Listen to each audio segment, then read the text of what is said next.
Hello everyone and welcome to the haphazard editing and poor content that I call a channel. In lieu of the 40th anniversary of the Legend of Zelda series and the new release of the Final Battle Lego set, thought I'd make another video. Ever since I was little, I have loved Zelda.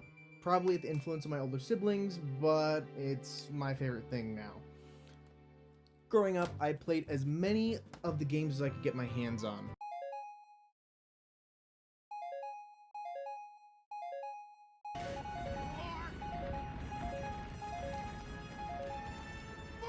I must have been a nightmare child to shop for because in the early 2000s there was not a lot of Zelda toys in the market. And my big wish at the time was for Lego Zelda. As the years passed, I dashed those hopes until September 1st, 2024. This was the arrival of the Great Deku Tree. It didn't matter what it looked like. The fact that the Legend of Zelda logo was on the same box as the Lego logo was enough for me to throw my wallet in the trash can. The set was based on 2 great games, but I really only care about one. I about crapped my pants when I found out we were going to get another set, and I crapped them again when I found out it was going to be a brick-built Beast Ganon. After Lego's failure with the Balrog, I was scared.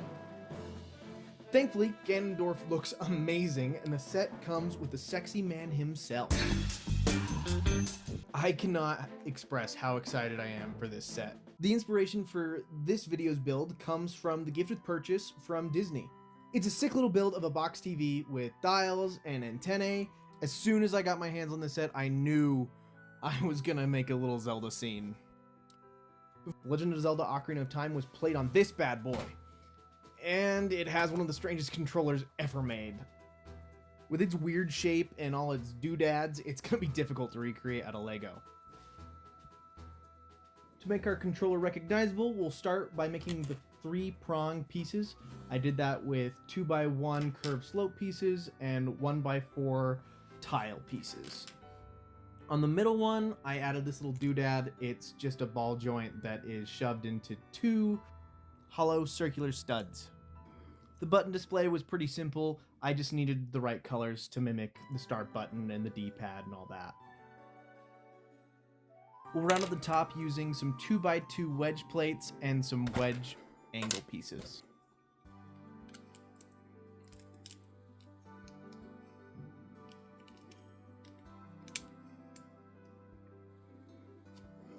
We'll add this little clip piece and that'll allow it to connect to our console.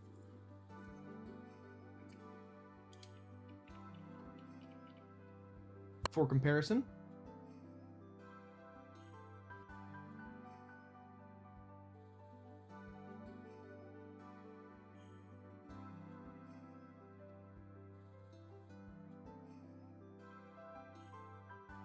moving on to the 64, I can already see this is going to be difficult. It's basically all curves. Our 64 will start with a 4x4 plate, and we'll add 2 Technic bricks with Technic pins in them for our controller inputs. We'll then fill out a little bit more of it with some more plates and some more bricks, just so we can get the right shape. Getting the logo to look right without the sticker would be pretty much impossible, so I just mimicked it with 1 green stud on the left and 1 blue stud on the right.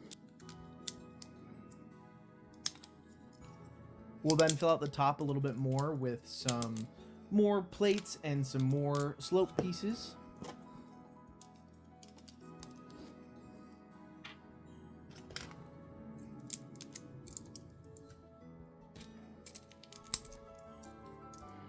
The hips on this console were probably the hardest part, but I was just overthinking it. Some round cylindrical bricks did the trick nicely without really any adaptation besides smoothing out the top a little bit. It's attached with a smooth plate, and then we add some snot bricks to the side to smooth out those hips. Do the same thing to the other side. Add a little red memory card. 4 more grilled pieces, but instead black this time for some ventilation. Some more slope pieces. And that's the front. Now we can move on to the back.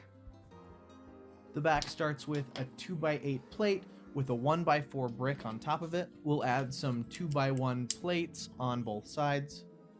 We'll then add some snot bricks and then some curved pieces. To make sure nothing falls apart, we'll secure it all with another plate. The console's got a really funny cone-ish plug-in on the back, and so I tried to create that with some plates, a cone piece, and some other detailing. Secure it with some more curved plates.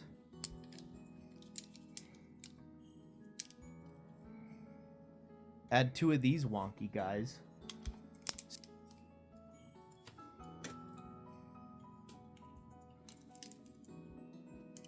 Secure them with a smooth plate.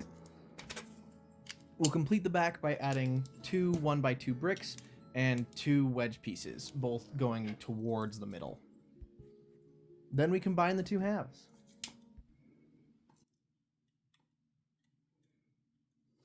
The original game cartridge won't fit, so we'll have to make our own. I'm not going to show you how to build this because you can just see it from what I did. I tried to match the colors as best as possible.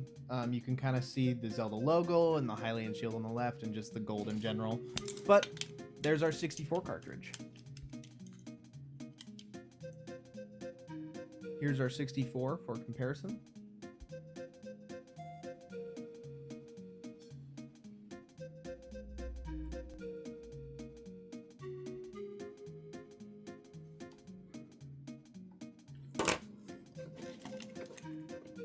With our builds complete, we can plug in our controller, we can plug in our console, and then we can turn on the TV. From the title of this video, you already know the scene we're going to build. Deciding for me was kind of hard. Ocarina of Time is filled with so many cinematic scenes, it was hard to choose. After deliberating on a few different builds and trying out a few in LEGO, I finally decided to make Kakariko Village. 4 of the 12 dungeons in Ocarina of Time are found around Kakariko. And that's why I picked it, not because cuckoos might come for my blood if I don't. To make the Kakariko backdrop, we'll first start by stealing Andy's cloudy wallpaper. After a little adjustment, we will add our tower, and we'll need to add this little spinny piece for the start of our windmill.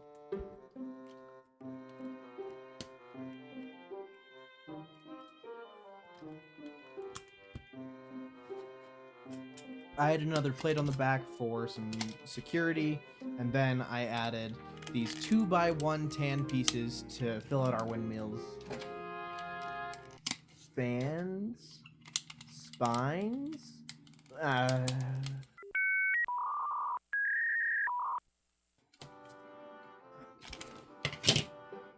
rest of the buildings will all be pretty simple.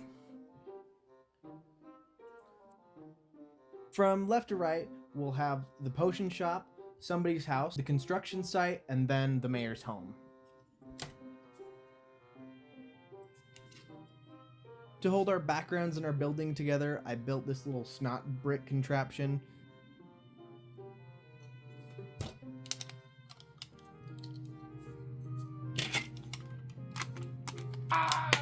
I better fix that. Finally, we can turn on our game console, switch on the TV, and see Kakariko. Our final touches will be Navi, our hero, and the demon cuckoo.